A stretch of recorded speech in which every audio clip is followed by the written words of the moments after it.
I have now owned and used the Renault Zoe ZE50 for 1 year. This is my review of the model year 2020.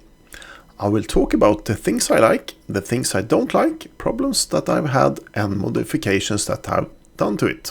Just to start off, my history of cars includes the Ford Scorpio, Chrysler Voyager, Volkswagen Transporter, Mitsubishi Pajero and an Iveco Daily. I had the first generation of Renault Zoe for 3 years, that was 2014 to 2017. I have had a driver's license for 21 years. I have also driven trucks, boats and even a Cessna plane. Now let's talk about the 2020 Renault Zoe. I have had it for 1 year, driven it over 24,000 kilometers or about 15,000 miles. From November to January I used it for my everyday mode of transport. The other parts of the year I mainly used it for weekend trips.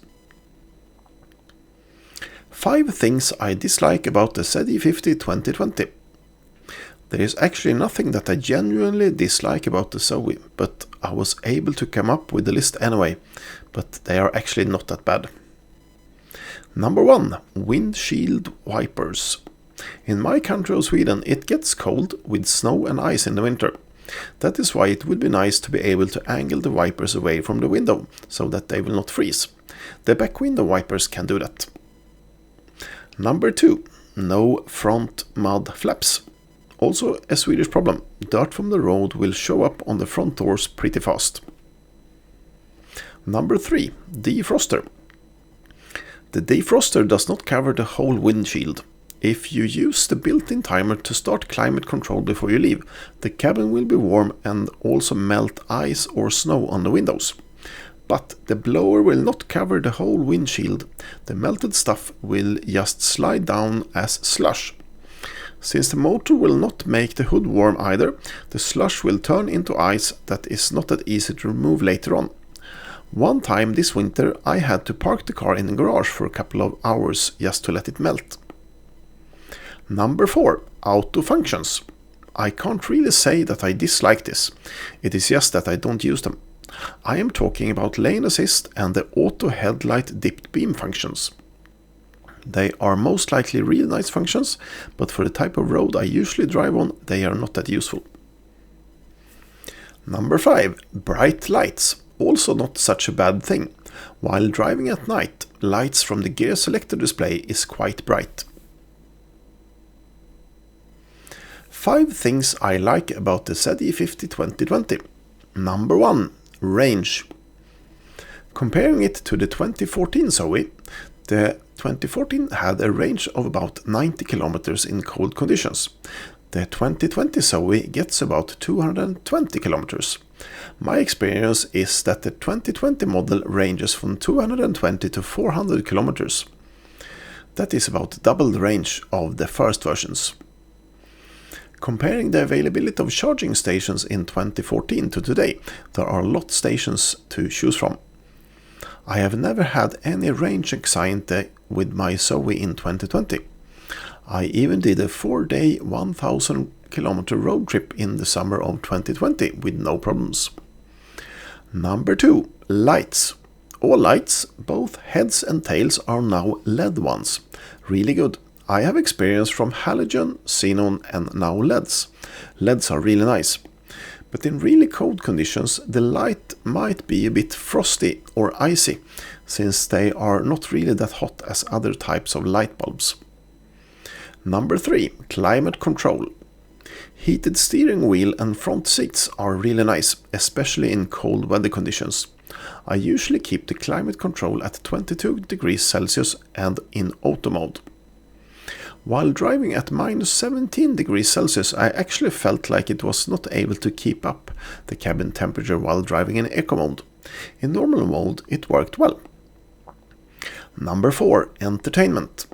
The new dashboard and entertainment screens are really nice, especially compared to the earlier versions, which felt a bit outdated even from the start. We have both FM, AM and DAB radio. Android Auto and Apple CarPlay is available, but I have actually not used it.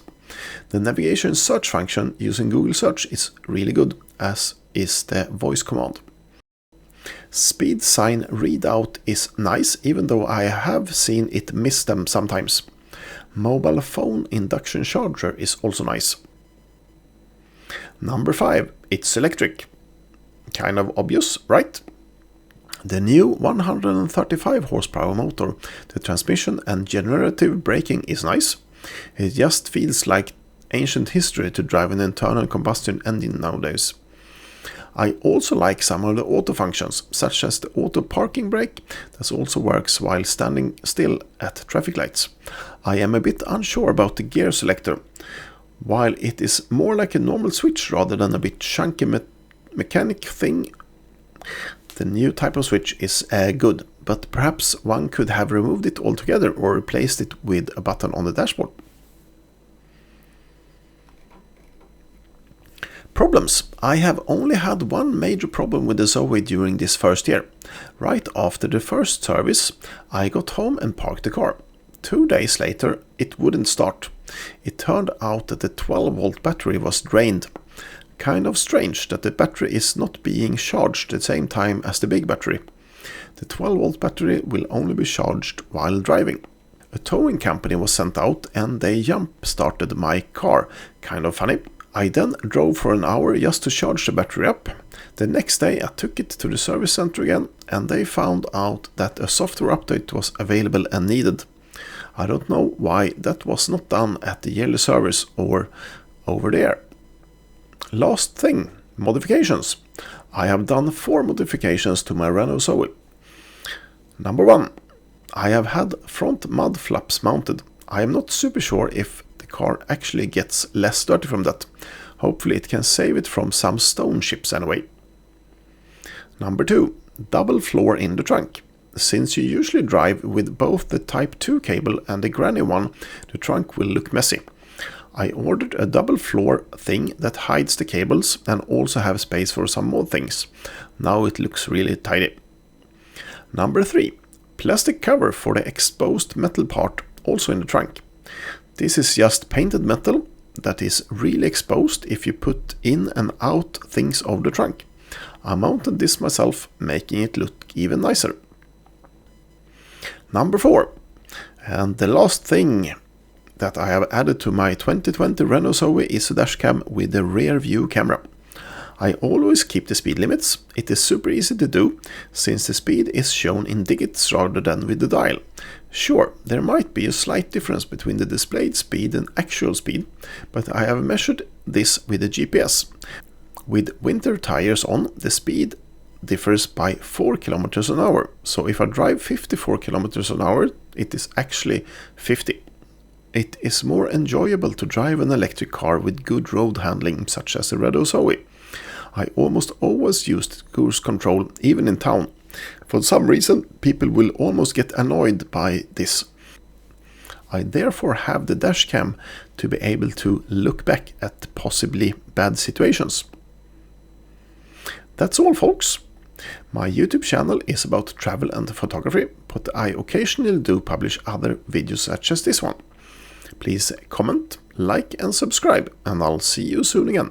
Bye bye.